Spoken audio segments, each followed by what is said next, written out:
All right, I'm going to go ahead and get started here. Welcome everybody to the Strum Shop and to my workshop. Today I'm going to be covering some basic chord progressions. We'll go into a little bit. I don't want to go too much into theory. If you need a further understanding about chords and the makeup of chords, you can either come in and just ask us at any time. Pretty much everybody that works here understands theory pretty well. And then just depending on how much you want to know about it, you might even consider a few private lessons to get that extra jump or charge out of it. Chord progressions, does everybody understand what a chord is? And please, if you don't hesitate to let me know. Your basic chord is what's called a triad. It's three notes combined in harmony to create the chord or the sound. You have major chords and minor chords.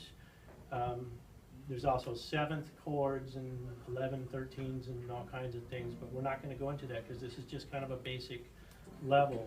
So we're going to work on basic triads, the root, 3, and the 5. There's always numbers in music. We use numbers for everything. Finger numbers, string numbers, numbers in counting for timing, numbers for fret numbers. You know, there's just all these numbers, and so we don't break tradition. We're going to talk about numbers in this. The root, when you hear root, that means the center or tonic of a song or whatever's being discussed. If I say a C major scale, C is the root. A major scale, A is the root. So a chord progression frequently can be centered around a particular root. And that's really what this is going to be about. The idea here is to understand a little bit about chord progression so you can either create your own, or if somebody else says, yeah, let's do a quick 2, 5, 1 and C, you at least have some understanding of what was just said. There was a numbering system developed. It's been called the Nashville numbering system. I did a little research on the history, and my memory is not sufficient that I can remember the guy's name nor the year that he came up with it, but the Nashville numbering system has been adapted by many musicians and used pretty much globally, or certainly within our country and a lot of the countries that speak our language. 1, 2, 3, 4, 5. Yeah, exactly. So the numbers, let me bring that back up now. And this that I'm referring to today, this image on this, is available on a file from our website. You can download it. We could probably even print it up before you leave if you want a copy of this. I just kind of ran out of time today with everything else going on that I just didn't have time to get them printed up in time. But it will be available, correct? Yeah, we got the thumbs up on that. So it will be available as a downloadable file from our website at the Strum Shop. So numbers, a major scale. A major scale, everybody's probably familiar with the do, re, mi. Do, re, mi, fa, sol, la, ti, do. That's a major scale. Do to do. Do is the same note. If it's C to C or A to A, do is the same note. It's just an octave higher. So, do, re, mi, fa, sol, la, ti, do. 1, 3, and 5, the first, third, and fifth note of that scale is what makes up your basic major triad. The 1, 3, and the 5. So there's those numbers, 1, 3, and 5. Now, whether you're dealing with a major chord or a minor chord is all dependent on that 3. Good old number 3. Now, if I flatten a note, that's a musical term, to lower it a half step. So if I was in the key of C and my third 1, 2, 3 is an E, to make that C a minor chord, I take that third E and I flatten it and make it an E flat. So I would be playing that note instead of this note. 1, 3, and 5, there's my major triad. Flattening that third makes it now a minor. Now that is going to prove more significant here in a few moments. I have to learn how to set this up so it doesn't time out. My apologies. Okay, so everything I've said so far, is there anybody who does not understand what I've said? It's all clear as can be? So if you have if you're playing a C chord and you want to make it a minor, you just flatten the third note on the C chord. That is correct. Okay. That is correct. You play E flat instead of an E. And some people may not have thought about this or didn't care, but guitars have 6 strings. I can play a G chord, right? G major triad, but I'm playing 6 strings, not 3, right? Why is that? Because you have 6 strings. Because all the notes are all in there. Yes, they are, and some of the notes are duplicated. Exactly. Right, so when I play a G chord on a guitar, I'm playing a G on the 6th string, a B on the 5th string, a D, and guess what makes up my... UG. Yeah, exactly. That is a G major triad. So in those same ones, the next string is a G string, the next one's a B string, and then again, I've got that third fret pressed down on the first string, playing a G again. So it's 3 Gs. duplicates. So there's still only 3 different notes, even though we're playing it on 6 strings or 4 strings with a ukulele or what other kind of instrument you may have. Mandolin is really only 4 sets, even though it's 8 strings. They're just the same notes, only 4 different notes. So a major triad is made up of the root, 3, and the 5. And the 3 is what determines if it's major or minor, to give it that sound. Okay, so Nashville numbering system. As we get down into this, these numbers are all extensions of that major scale, those notes off of the major scale. And we can take and create triads from each one of those notes. For instance, if I take a C major scale and play C, D, E, F, G, A, B, C, regular C major scale, and start on the second note, the D, and then play a triad off of that D, now it's a D, F, and an A. Let me go back to my piano pictures just so you can. So from C, E, G, that's a major triad from the C. Now I go play from the second note, because here's my scale here, 1, 2, 3, 4, 5, so on. So I'm starting on the second note and play a triad off of that. The D, F, and the A, it's now going to have a different sound to it, because a D major triad is going to have an F sharp in it. But I'm not playing F sharp because I'm in the key of C. On a piano in the key of C, that means we're playing on all the white keys. Don't play on a black key, it's just on the white keys. So that eliminates this key as a possibility. So my normal major D triad would have that F sharp, but I'm playing an F.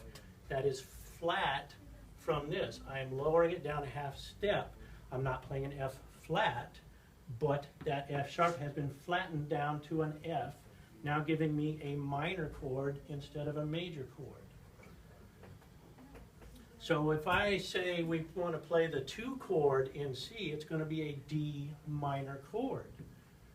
Because we're in the key of C, we're playing on white keys, but I've moved that triad now from C to D and playing it off of that.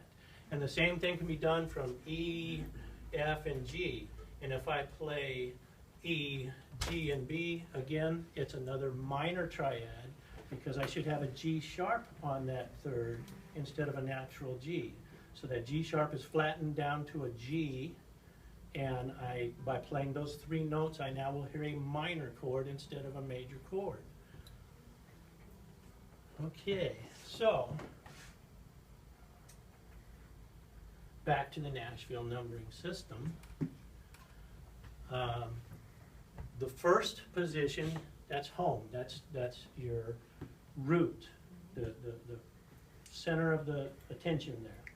So in the key of C, C is it. C is going to be your first position, your first chord. Second one would be D, that's going to be minor. Third is minor, fourth is major, fifth is major, sixth is minor, seventh is minor, but it also has a flat 5, so we call that diminished. It's got a flat 3 and a flat 5. And then back to the C major again when we get all the way to the octave on 8. Now that makes kind of a neat pattern that's going to be useful next month when I talk about harmonizing the major scale. You can do some pretty interesting things with that because it's a pattern that you can count on. It's a very useful pattern from root to octave, C to C. The neat thing about this pattern is either direction is 2 minors. If I go up from C, 2 is a minor, 3 is a minor. If I go down from the octave, 7 is a minor, 6 is a minor.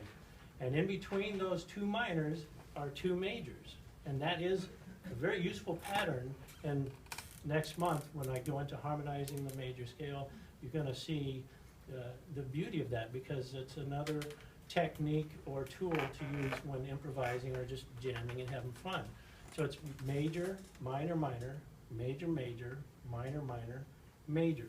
And again, on either side of the root, the tonic, you have 2 minors going either way. So it's very predictable. It's easy to use once you start understanding how do I use it, you know, and that'll be next month when I start using those. So the pattern is something to be aware of, but this discussion is on chord progressions and understanding the Nashville numbering system. So understanding that, once you get a grasp on that, we can just say, let's do a 4-5-1 in C. Now what that tells me is the 4 in C is an F. The 4th, go ahead. 4th in C is an F? Yes, C, ma'am. D, E, F. Okay. Yeah. I had to use my No, fingers. no, that's okay. I encourage questions or even challenges because it may help to prove the theory. And so don't hesitate to ask or point something out. So the 4th is a major. The 4th from C is F, C, D, E, F. So if I said a 4-5-1 in C, my first chord, number 4, is going to be an F major triad. The 5 is going to be a major triad also, and it's going to be G. G is the 5th note in the C scale, C, D, E, F, G. And then the 1 obviously is C. So if I say a 4-5-1 in C, we're talking an F major, a G major, and a C major. Now chord progressions vary immensely. There's no limit to the variations of chord progressions. You have not only the placement of the chords, the order of the chords, how long one chord is held out versus others. Some may just be 1 measure, some may be a half measure. You know, that's where this whole variety of flavor comes from, you know, is different timing, different attacks and holding back. And we can kind of get into that a little bit, but I want to keep this pretty simple today. All right. So, is there any questions up to this point? Yes? So, up top it was saying like whole, half. Yes. I don't understand. Okay, thank you, thank you. See, I've been doing this so long that I assume things too much. And even when I'm teaching, I get levels of frustration as a teacher sometimes because I keep thinking, come on, you know, when are you going to finally get this? And from time to time, I have to actually grab a left-handed guitar and try and play it because I can't. And immediately I realize that that's where beginners are starting from. They don't have the muscle development and muscle memory that I have. So from time to time, I have to bring myself back down to reality and play a left-handed guitar because I can't. And now I immediately am at the level of students in understanding, oh gosh, this isn't that easy. But like I said, from time to time, I just have to kind of pull it in on myself because I expect too much sometimes from people. So I have to be real about it, and that's a quick way to bring myself in check. So, up to here. Now, when you go from one fret to another, that's what's called a half step. Yeah, I understand those, but Okay, it's just. no, that's okay, I just wanna make sure that, that you understand Right, that right, much. right, yeah.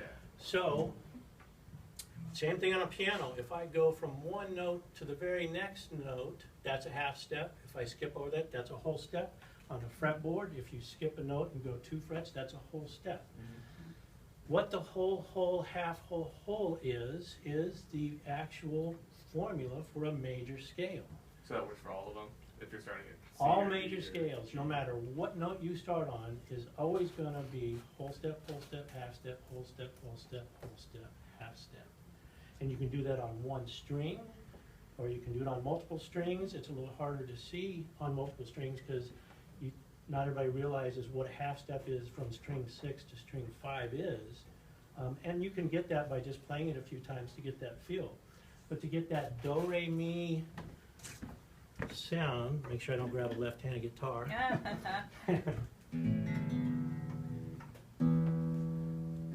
Whole step, half step, whole step, half step. And it doesn't matter if I start on D, G, or whatever, that is the formula for a major scale. Okay. Okay, so I'm glad you asked that, because that's, Because I always thought, with the 1, 4, 5, you could just kind of go, okay, well, B, C, D, or, whatever. right. But I didn't know if that changed that, but it seems like those are different things then. Well, not necessarily, Okay. but it's good to understand, because part of this is we're talking intervals. Okay. From the root to the 3, that's a major third interval, unless it's a minor third, then it's a minor third interval. And intervals are key as you start developing your skills on the guitar. When you start improvising or even songwriting, sometimes it's helpful to be aware of those intervals, and there's specific shapes, and you can get to where you become very familiar with those shapes on guitar. And I apologize for ukulele players right now, but it's a little easier on guitar. From anywhere on this 6th string, I know that straight below it is a 4th. I know that from here, if I go down and up 2 frets, that's a 5th. And I know that if I skip a string, that's a flat 7. So at some point, these intervals become quite useful because I start to see things. And the beauty of that is, believe it or not, you actually start thinking less because of your knowledge of that, your awareness of those intervals. And when you can start playing with other musicians and you're not having to think about what you're doing, the only thought process is, where do I want to go with this? And it's more from the heart, really, than it is from the brain. Because I don't have to think much when I'm improvising, because my understanding of the scales, and it's really down to patterns. It's all about patterns, whether I'm playing scales, pentatonic scales, or major scales, or even arpeggios, it's all patterns. And once I understand what key a song is in, I'm free to enjoy myself and express myself without even thinking about what I'm doing. I always think about the B and the E are the ones that have just a half step though. That's in the key of C. Okay, That's in the key of C. Only in the key of C, okay. well, between B and C and E and F, there is no black key. Right, So you could kind of say there's no B sharp or C flat, right. or E sharp or F flat, although, just like anything else, there's no lack of ideas, and we have to sometimes try to explain what somebody does, and some people play in weird keys. When you start playing in the key of G flat or something like that, there's flats that shouldn't exist. But we're not going to even talk about that today. But understand that it is just a half step, and there's a half step from any note.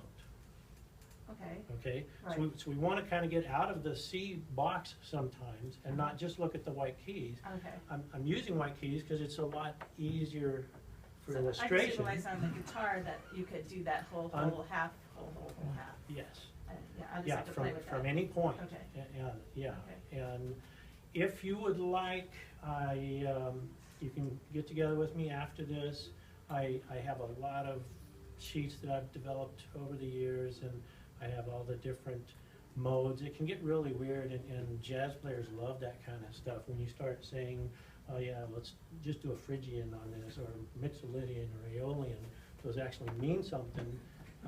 But that's a study in itself, and it just means that you're taking, so if I play from C to C, That's on where, white that's keys, where I was stuck. major- I was stuck on that. major key. scale, okay? Okay. If I stay on the white keys, Okay. but I play from D to D, it's gonna have a different sound because those half steps have shifted. Mhm.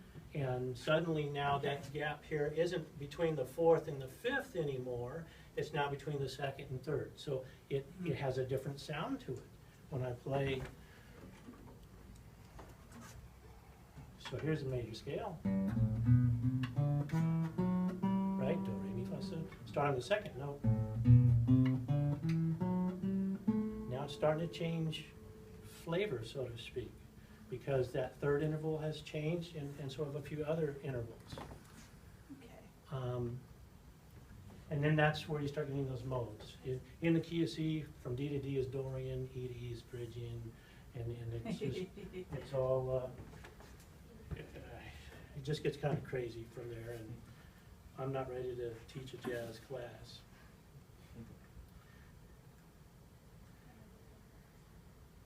Okay, so are we clear on the Nashville numbering system?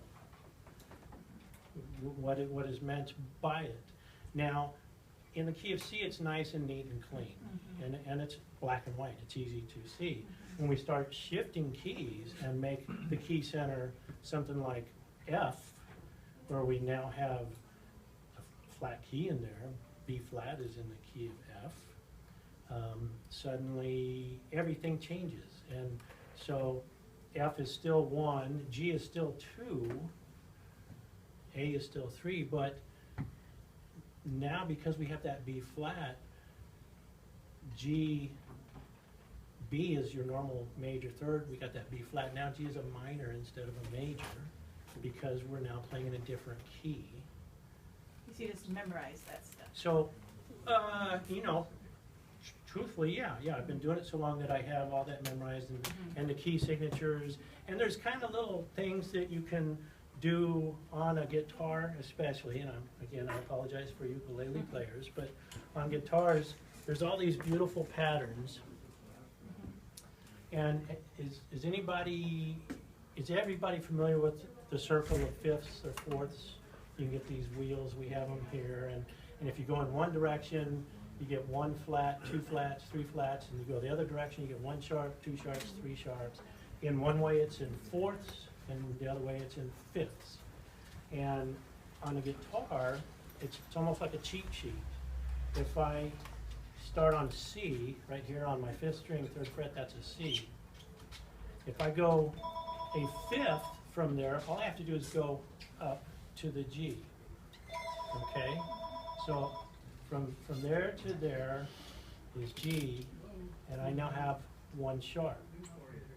So if I go a 5th, there's 1 sharp. Now from here, my next 5th is right here. So there's 2 sharps. That's a D, so I know D has 2 sharps. Here's my next 5th, there's A, there's 3 sharps. The next 5th is here, E, 4 sharps. So it's almost like cheating, you know, and quite often when I have to transpose for other musicians, I visualize the fretboard because it's so easy for me to see now. And the same with going the other way. From C, I can go down a 4th, which is F. That's got 1 flat. This is F, this is also F up here. I go another 4th to B flat, that's got 2 flats. E flat, 3 flats, yeah. So I can kind of cheat on this when it comes to understanding that whole circle of 5ths or 4ths, and all your chords are kind of built around whatever that course root is. C is nice to look at, easy to play around with, and after you've got a feel for it, then start exploring some other keys, because it's, by all means, it's, and you don't have to even know that much about it. If you wanted to, you could use. Well, I mean, I can order them online myself, and actually I can Let me probably bring that back up. get them here. I called. Using the Nashville numbering, Had something that and even your fingers, you can say, oh, let's see, in the key of G, if I wanted to do a 4-5-1, well, G, A, B, C, C is my 4, so D would be my 5. They're gonna be major triads. And pretty much all of us know how to play a C major chord and a D major chord, so that would set up the chords necessary to play a 4-5-1 in G. So that numbering system is very useful, and it's very simple. After you use it a few times, you'll get it. And it's nice when you're with other musicians who have some experience, because they already know it, and that's how they speak typically, especially studio musicians. But for the most part, all musicians use that system. Okay? So, chord progressions. So I mean, yeah, 14 to 1 Again, is fine. each type of progression is going to have a different feel to it. And it can be simple or complex. I want to keep it simple.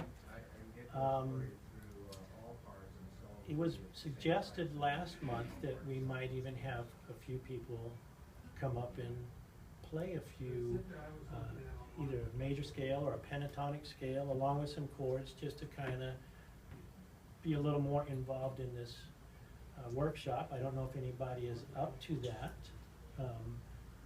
Is anybody up to, yeah? Depends on what you're doing, but It depends on what I'm doing. Okay. On the ukulele, C is, yeah, I can. C is pretty safe. So here's just some examples of some chord progressions. Each one's going to have kind of a different feel to it. Oh, let me make sure that this is understood too. These are Roman numerals, which represent, you see how these are used next to the regular decimal numbers there. If they're small, that's minor. If they're large, they're major. And hopefully I didn't make any typo errors. This little circle right here is diminished. That means that 5 is also flat. I'm not going into any 7th chords here because I didn't know that there'd be enough time to cover that as well. If you want to know more about that, I can hook you up with more information, and I have sheets that I've prepared for other students and classes that has all that information if you really want to get into the 7th level of it. It's not a bad idea, but I just wanted to try and keep it simple today. So, if this was in the key of C, this would be a C, F, G chord progression. This would be a C, G, F, D minor. C, F, G, D minor, just rearranged a little bit. C, A minor, F, D minor, C, A minor, F, G, D minor, G, D minor, G, C. So that's kind of a quick overview of that. But these are all fairly common chord progressions. And let's see what I can do here.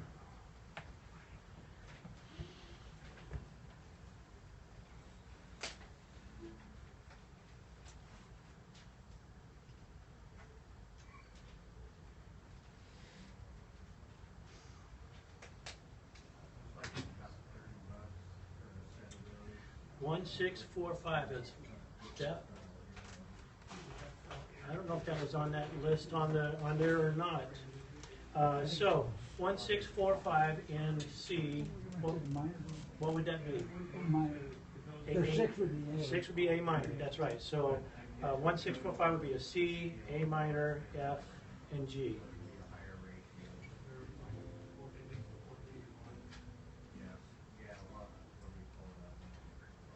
hope this isn't too loud. And does that mean that's the order?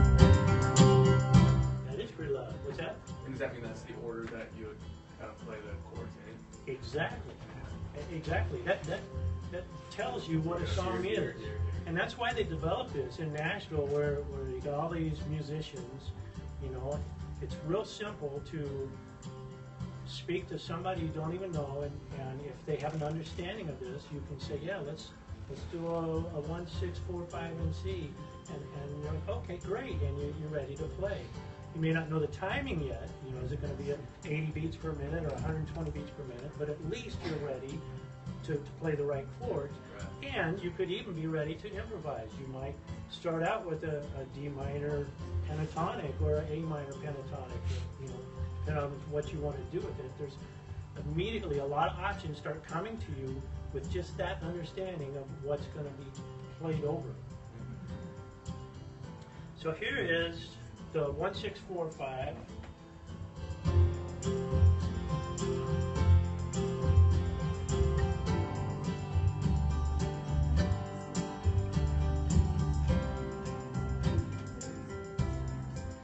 Cut it back so it's not so convoluted. So if I understand this correctly, I could probably just about tell you where we are in the song. This should be a G. And here comes C. And here comes A minor.